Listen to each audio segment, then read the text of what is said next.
School teachers ನಡೆಸಿದ ಅನ್ಯಾಯ ಇದು. ಅದಕ್ಕೆ ಸ್ಕೂಲ್ ನಲ್ಲಿ ರ್ಯಾಂಕ್ ತಗೊಳ್ಳೋ ಮಕ್ಳು ಹಾಗೇ ರ್ಯಾಂಕ್ ತಗೊಂತಾರೆ. ಆಫೀಸ್ ನಲ್ಲಿ ಬಾಸ್ ಯಾರನ್ನ ಹೊಗಳುತ್ತಾರೋ ಅವರೇ ಪ್ರಮೋಷನ್ ಮೇಲೆ ಪ್ರಮೋಷನ್ ತಗೊಂತಾರೆ. ಈ ಸತ್ಯ ಗೊತ್ತಾದ್ರೆ ಎಲ್ಲೆಲ್ಲರೂ ಸಕ್ಸಸ್ಫುಲ್ ಆಗ್ತಾರೋ ಅಂತ ಯಾರು ಇದ್ರ ಬಗ್ಗೆ ಮಾತೇ ಆಡಲ್ಲ. ಆದ್ರೆ ನೀವ್ ಕೇಳಿ, ಟೀಚರ್ಸ್ ಸುಮ್ನೆ ರ್ಯಾಂಡಮ್ ಆಗಿ 10 ಸ್ಟೂಡೆಂಟ್ಸ್ ಗೆ ನೀವು ಗಿಫ್ಟೆಡ್, ನೀವ್ ಏನ್ ಬೇಕಾದ್ರೂ ಅಚೀವ್ ಮಾಡ್ಬೋದು ಅಂತಾರೆ. ಆದ್ರೆ ರಿಯಾಲಿಟಿನಲ್ಲಿ ಅವರು ಆವರೇಜ್ ಸ್ಟೂಡೆಂಟ್ಸ್ ಅಷ್ಟೇ. ಶಾಕಿಂಗ್ ಏನ್ ಗೊತ್ತಾ, ಆ 10 ಸ್ಟೂಡೆಂಟ್ಸ್ ಕೂಡ ಮಿಕ್ಕಿದ ಎಲ್ಲಾ ಮಕ್ಳಿಗಿಂತ ಚೆನ್ನಾಗಿ ಪರ್ಫಾರ್ಮ್ ಮಾಡಕ್ ಶುರು ಮಾಡ್ತಾರೆ. This is the power of attention and encouragement. ಇದು ಕತೆ ಅಲ್ಲ, ರಿಯಲ್ ಲೈಫ್ ರಿಸರ್ಚ್, ಪಗ್ಮೇಲಿಯನ್ ಎಫೆಕ್ಟ್.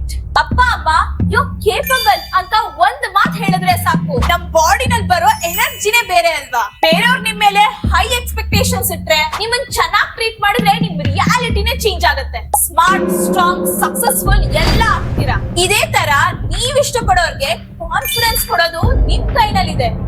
ನೋಡಿ ಏನ್ ಮಾಡ್ತೀರಾ.